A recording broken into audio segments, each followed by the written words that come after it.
ನ್ಯಾಯ ಕೇಳ್ತಾರೆ. ನಾವೇನು ಇಲ್ಲಿ ದೌರ್ಜನ್ಯ ಮಾಡ್ತಾ ಇಲ್ಲ, ಏನು ಮಾಡ್ತಾ ಇಲ್ಲ. ನ್ಯಾಯ ಕೇಳ್ತಾ ಇರೋರ್ನ ಈ ತರ ಅರೆಸ್ಟ್ ಮಾಡ್ಕೊಳ್ಳೋದು ಎಷ್ಟು ಸರಿ? ಈ ಕಡೆ ಕ್ಯಾಮೆರಾ ನೋಡಿ, ಕ್ಯಾಮೆರಾ ನೋಡ್ರಿ. ಈಗ ಉದ್ಯೋಗಾಕಾಂಕ್ಷಿಗಳು ಏನ್ರಿ ಕೇಳ್ತಾ ಇದ್ದಾರೆ? ಖಾಲಿರೋ ಹುದ್ದೆಗಳನ್ನ ಭರ್ತಿ ಮಾಡ್ಕೊಳ್ಳಿ ಅಂತ ಕೇಳ್ತಾ ಇದ್ದಾರೆ, ನೇಮಕಾತಿ ಮಾಡ್ಕೊಳ್ಳಿ ಅಂತ ಕೇಳ್ತೀರಿ. ಇನ್ನೇನ್ ಕೇಳ್ತಾ ಇದ್ದಾರೆ ನಿಮ್ಮನ್ನ? ಅವ್ರು ಏನ್ ಅಪರಾಧ ಮಾಡಿದ್ರೆ, ದರೋಡೆ ಮಾಡಿದ್ರೆ, ಕೊಲೆ ಮಾಡಿದ್ರೆ, ಅವ್ರನ್ನ ಅರೆಸ್ಟ್ ಮಾಡೋದಕ್ಕೆ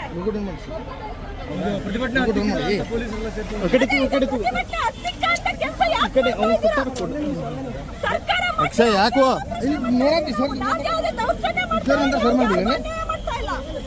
ಯಾರಿಗೂ ಯಾವುದೇ ಸಮಸ್ಯೆ ಮಾಡ್ತಾ ಇಲ್ಲ. ಶಾಂತಿಯುತವಾಗಿ ಅರೆಸ್ಟ್ ಮಾಡೋದು ಎಷ್ಟು ಸರಿ?